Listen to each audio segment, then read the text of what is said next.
Olá a todos, bem-vindos a mais uma reação aqui à minha conversa com o Miguel. Queria começar por voltar aqui um pouco atrás, nomeadamente mandar abaixo completamente a argumentação do Miguel de que as ações e pronto, possivelmente também os investimentos, os veículos de investimento tradicionais como obrigações têm essa capacidade de preservar valor aqui para o curto prazo. Aliás, para o médio e longo prazo, assim é que é.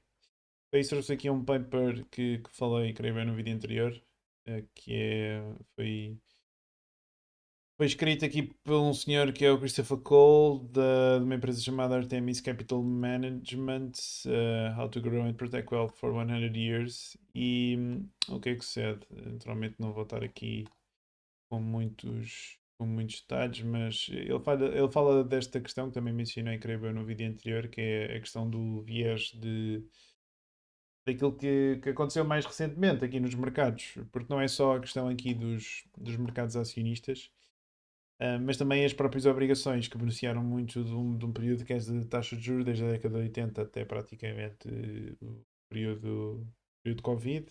Enfim, agora é que tivemos uma recuperação aqui das taxas de juros, os bancos centrais voltaram a subir, as obrigações tiveram quedas fortíssimas. Aliás, o maior drawdown aqui, creio eu, da história a nível do mercado acionista. E tivemos também a questão aqui do mercado acionista, porque muita gente ainda está muito ancorada naquilo que se passou aqui mais recentemente, particularmente a década de 80, 90, 2000, e depois, enfim, dot-com, houve o crash, e depois houve aqui esta recuperação, que, enfim, estes são, foi publicado em 2019, há de já ter tido aqui também mais uma subidazinha, mas qual é que é aqui de facto o grande problema? É assumir que estes períodos que foram altamente benéficos aqui para os retornos dos portfólios dos indivíduos, das empresas, dos fundos de pensões, etc, etc, vão continuar efetivamente aqui no futuro. E isto é um risco que nós estamos a assumir, e não podemos dar isto por garantido de antemão, que é, creio eu, aqui o raciocínio falacioso que o Miguel está a fazer. E, e era esse o ponto que queria fazer.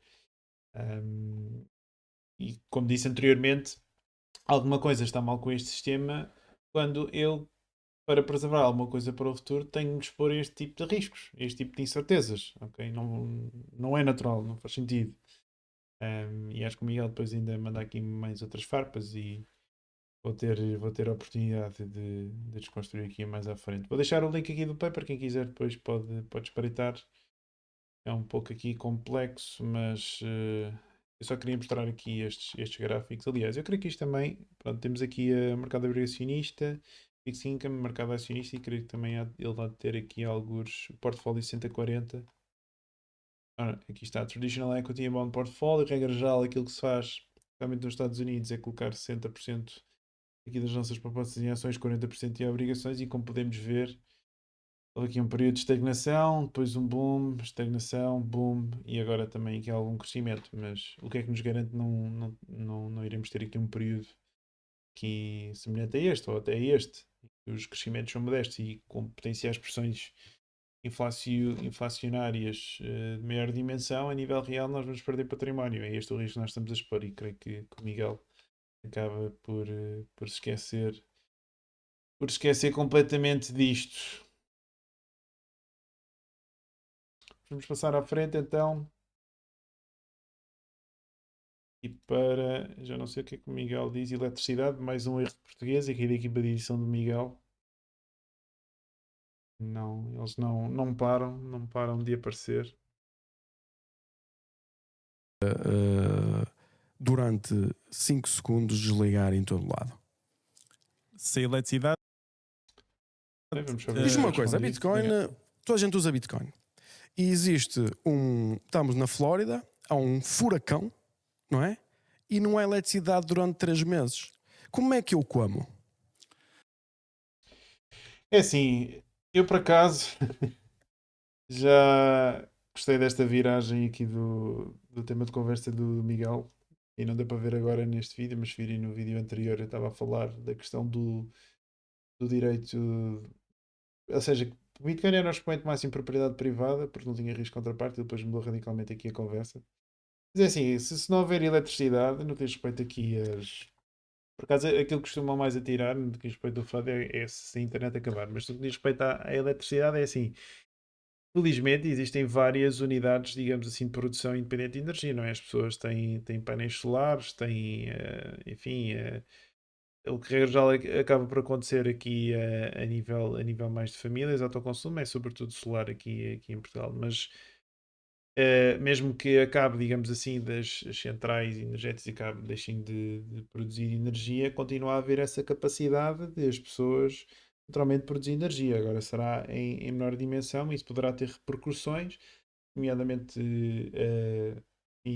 a hash rate, ou seja, a quantidade de mineração ativa, com certeza teria uma queda, não é?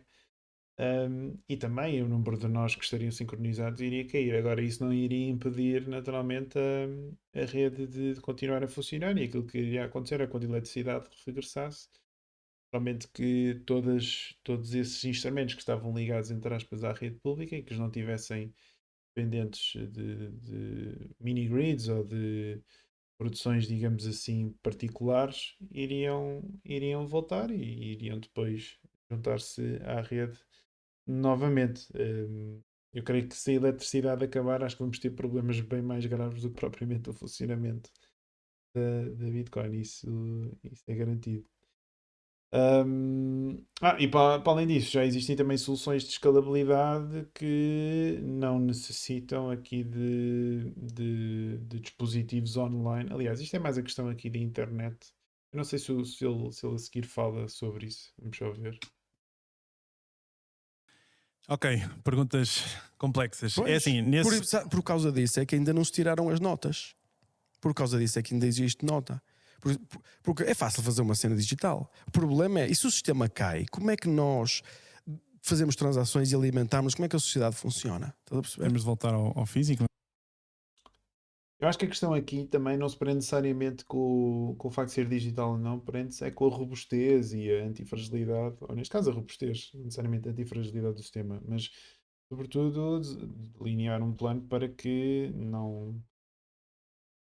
a estrutura em si não esteja dependente apenas de um determinado servidor ou de um determinado ponto de centralização. Porque esse é o grande risco, não é? Se ele cai, o sistema vai abaixo. Acho que esse é aqui o grande problema, não a questão do digital em si, porque lá está, a Bitcoin é digital, como é um regime, como é um sistema descentralizado, nós podemos mandar aqui algumas partes abaixo, mas ele continua a funcionar, continua robusto. Aliás, o Bitcoin até tem a característica de ser antifrágil, até beneficiar aqui de agressões. E esse também é aqui o grande problema para quem o quer atacar. Mas foi só aqui também aquilo que eu disse de seguida. Ou seja, por isso é que Mas tem a lógica questão- ter uma coisa física Certo, mas, também. Miguel, tu podes utilizar esse argumento também para o sistema financeiro tradicional, não é? Ou seja, nos dias de hoje, Mas, grande parte das coisas são feitas de forma digital. Sim, Se a questão da eletricidade vai à vida, isso também está comprometido. Também se lança ao caos. Também é, lanças o caos, mas pelo menos aquela parte local ainda consegues transacionar alguma coisa, certo? percebes? Por isso é que eu não defendi aqui Não é? para terem 100% em Bitcoin, não é? Ok, pronto, aqui dei esta por dada aqui ao ponto do Miguel. Mas sim, ou seja, acho que também não é inteligente, não é? Ter alguma proteção face a essa eventualidade de haver algum problema com a tecnologia Bitcoin, ainda que, enfim, para quem percebe como ela funciona e se analisar aqui o seu histórico, vê que ela é resiliente. Aliás, é claramente a rede mais segura que nós temos aqui a nível mundial. Mas não digo que não, que possa haver aqui algum tipo de bem que não esteja, que seja utilizado como dinheiro e que não tenha esse ADN digital, ainda que já existem soluções, e era isso que eu estava a dizer, dentro das camadas que estão a ser construídas por cima do Bitcoin, soluções que não exigem uma conexão à internet, neste caso, ou seja, a eletricidade será sempre necessário, mas enfim, temos a questão das baterias, não é? Mas Bitcoin é um ecossistema muito resiliente, muito centralizado e é impossível mandar abaixo. E é isto que eu também, quando o Miguel fez esta pergunta, eu percebi que ele ainda não. Claro que já tem umas luzes, aquilo que Bitcoin representa, mas ainda lhe falta aprofundar muito o tema. Ok, pronto. Mas também estávamos a falar da questão de. Estavas a dizer que, na tua maneira de pensar, o propósito da Bitcoin é manter Preservar acumulado valor, sim. valor. Pronto. E que é a única coisa que realmente é tua. Eu percebo esse raciocínio. E isto difere a Bitcoin de todas as outras moedas, porque as outras moedas não são tuas. Aquilo existe alguém que controla o código daquilo, ou meia Certo. dúzia deles, e podem tirar tudo. E então ali é para te explorar até um dia que te vais ficar realmente sem tudo.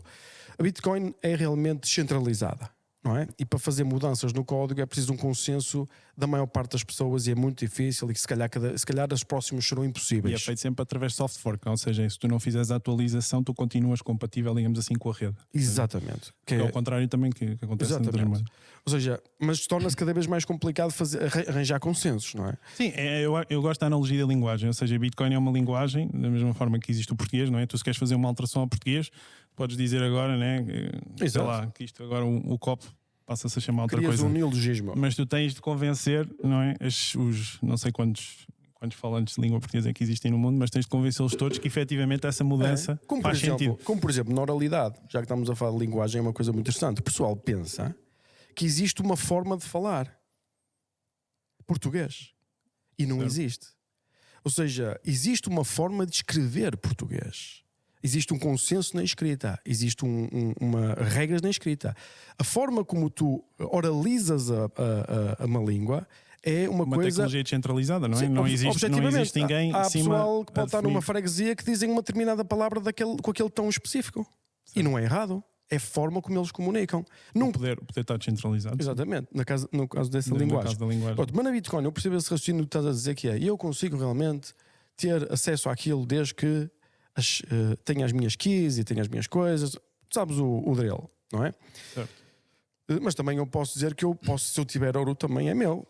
Não é? Se estiver escondido. Não, porque o ouro estiver tem uma noutro grande sítio. limitação, que é a sua fraca portabilidade, ou seja, ser algo físico, não é? Bitcoin, Mas tu é fácil. desmaterializas, estás a desmaterializar a propriedade privada. Mas, por Ou exemplo, seja, já sabes quanto é que pesa, por exemplo, 10 mil euros de ouro? certo, mas imagina, se quiseres Custa menos transportar, que se este quiseres telemóvel. transportar desses 10 kg de Este ouro tamanho. de Nova York para o Japão, em termos de tempo, de custos de transação, ou seja, uma Isso, coisa isso. que é impensável, não é? Isso, e mas e consegues devido a fazer- essa mas consegue- fragilidade mas também consegue- do ouro, que depois tu acabaste por ter os Estados e os bancos a intermeterem no sistema financeiro e a Logicamente. tirar partido dessa Exato. situação. Então, exatamente, isso não há dúvidas. Mas eu posso usar, não é? O sistema monetário atual para fazer também esse papel, transferir o dinheiro Como é que tu, se quiseres agora transferir dinheiro para o meio da África, consegues? Já estamos a partir aqui para outro ponto, só conversar-me rapidamente sobre a questão do ouro, enfim. Não sei, o Miguel está a fazer claramente aqui de advogado do diabo, não é? Ele com certeza sabe aqui das limitações do ouro, mas o grande problema do ouro é a sua portabilidade, ou seja, ninguém consegue, se quiseres levar 500 mil euros de um país para o outro. Imaginemos que somos um refugiado de guerra, que estávamos lá na Ucrânia quando a Rússia começa lá a bombardear-nos. Como é que nós vamos levar 500 mil euros em ouro? Não vamos, não é? Vamos no carro, mesmo 10 mil, se quisermos passar. Aliás, eu não sei se podemos levar 10 mil euros de ouro no aeroporto. Provavelmente não podemos. Quer dizer, o que é que nós vamos fazer? Vamos enfiar lá a barrita pelo cu adentro?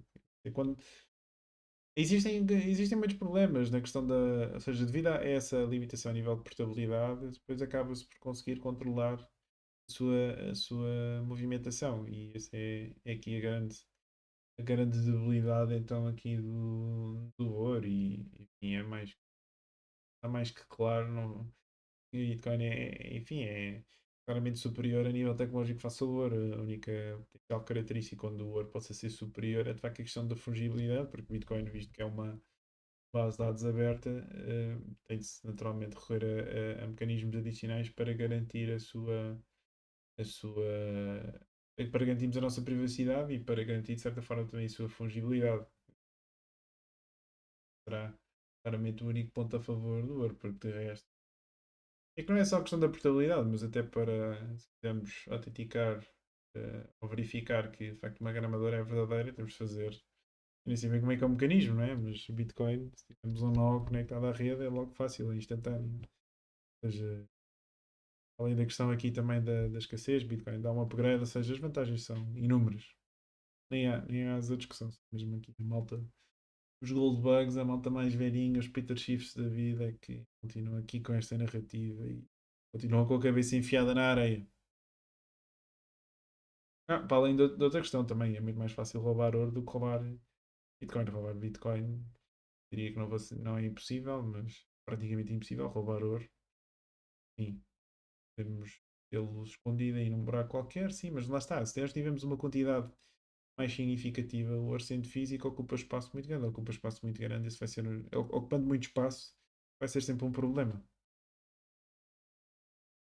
Para o meio da África, deve haver sítios que não, mas não é relevante. Ou seja, Não é relevante porquê? Porquê que estás a, Não é porquê que estás a relevante dizer porque que eu as não- pessoas em África não são relevantes? não, não é isso que eu estou a dizer. Estou a dizer é que se houver pessoas que usem o sistema monetário em África, tu consegues transferir dinheiro para lá. Não, consegues, se Não calhar há hipótese. vai demorar 2 semanas e tens de pagar 10% em se calhar comissões de vai, transação. mas agora pensa Eu assim. ainda agora há 3 dias fiz uma doação para um orfanato no Quénia e que fiz a transferência instantaneamente. Se quiseres, podes fazer agora também. Mas repara, eu concordo com o que tu estás a dizer, mas tu estás a usar o exemplo. Então, onde é que estamos a. Estás a usar o extra, não é? Ou seja, nós vamos cortar noutras coisas. Só quero aqui elaborar ou fazer o palco, não é? Porque assim, 99,999 das transações que são necessárias e são feitas funcionam 100%. Tu estás a usar um 0,0001% que existe um orfanato no meio do Quénia Eu acho que que não tem acesso. estás a ver a questão da. Eu percebo isso e para isso o Bitcoin funciona. Tanto é que em África já tens muita gente a usar a Bitcoin E como na Argentina, moeda. é sempre tudo, e na Turquia, é sobretudo nos países Exatamente. onde E já tens as moedas o estão pessoal a colapsar. utilizar isso, onde as coisas estão-se a Vão falar mais desfazer. rápido. Agora, isso não é a realidade de onde está o dinheiro. Percebes? Eu acho que com todo. Sim, eu vou dizer aqui o Miguel está enganado, mas sim, acho que o Miguel não tem bem noção da realidade do que é fazer negócio e fazer movimentar dinheiro nestes países desenvolvimentos, porque existe sempre um controle de capitais brutal, existe sempre comissões de intermediários são brutais e eu por acaso vou ver se arranjo aqui algum vídeo aqui de um exemplo de uma pessoa que vive nesses países para terem noção dos benefícios que o Bitcoin lhes traz, porque é claro e é evidente. Há um livro também giro que se chama Check Your Financial Privilege, do Alex Gladstein. Também fica aqui uma sugestão para quem quiser espreitar. Aliás, até posso ver aqui rapidamente. Mas existem inúmeros intermediários que tiram partido aqui dessa situação. E. Ok. Pronto, já tenho aqui o livro. Check Your Financial Privilege, Alex Gladstein, é um livro que vale a pena ler. Acho que se vocês forem céticos relativamente à utilidade de Bitcoin, este é o livro que vos vai fazer reconsiderar a vossa tese. E, como estava a dizer, sim, existem muitos intermediários, enfim, por exemplo, aquela empresa Western Union, às vezes cobra coisas como 8%, é uma barbaridade, ainda para mais para pessoas que são pobres, precisam de todos os tostões e mais alguns, não é? Ainda acaba por fazer mais a diferença. E como disse anteriormente, nestes países com as moedas tendem a colapsar, acaba por haver maior controle de capitais e acaba por haver uma maior restrição relativamente àquilo que as pessoas podem fazer com o seu dinheiro. Daí também a utilidade de Bitcoin para dar a volta a essas mesmas limitações e a essas mesmas restrições. todo respeito, tu é que estás iludido, Miguel, porque tu achas, ou seja, tu achas que a maioria do mundo vive da mesma forma que nós vivemos aqui nas cidades ocidentais. Ou seja, só acho que é à volta de 14% da população mundial é que tem acesso a moedas estáveis, tipo euro, dólar, ien. Mas depende, Ou seja, tens que pessoas definir o que é uma moeda estável. Sim, uma moeda estável é uma. O que eu acabei de dizer era que a grande maioria das pessoas a nível mundial acaba por viver acaba por viver em regimes económicos instáveis, com moedas que perdem pelo menos uns 15% do seu valor todos os anos. Temos aqui o caso, por exemplo, Turquia, não é? A Turquia, que não sei, devem ser 60, 70 milhões de pessoas, mais até. A questão aqui da Argentina, que também passa por inúmeras dificuldades. A questão do Líbano, que agora também tinha um país que tinha, não é propriamente o país mais rico do mundo, mas tinha aqui algum nível de desenvolvimento, particularmente compararmos compararmos com outros países aqui da região, ou seja, completamente colapsou completamente e as pessoas lá, quer dizer, Bitcoin acaba por lhes dar muita esperança de que as coisas sejam melhores no futuro. boa pergunta. Pois, porque repara, a Na porcentagem minha muda. opinião, só o Bitcoin é que é estável, não é? Porque é a única Ui, que não tenho, é. tenho uma não é- instabilidade, vou-te contar. não Até é- assusta. Não, é. Podemos falar desse tema também. Ou seja, Mas Portanto, mandei já aqui a boca ao Miguel também. Porque uma coisa é a volatilidade, não é? Olhamos para a volatilidade do preço, outra coisa é olharmos para a sua essência, as suas características, as suas propriedades. E aí, nesse aspecto, o Bitcoin é claramente a moeda mais estável de todas. em Achas termos que- de inflação, Ainda que também possamos argumentar, se calhar, não sei se digo isto, que é Bitcoin é estável e são as moedas fiduciárias que são instáveis e causam essas flutuações no preço. Enfim, mais uma picardiazinha para pôr o Miguel a pensar e enfim, toda a gente a refletir. monetária é a única que não tem inflação, não é? Não, Ou isso seja, é- isso- Bitcoin vai ser não, o único ativo Espera. Este é- estritamente escasso. Não. que- Ok, se calhar vou dar por concluído aqui esta reação. Se calhar não, vou dar mesmo. E voltamos numa próxima. Se gostarem, deixem aí comentários.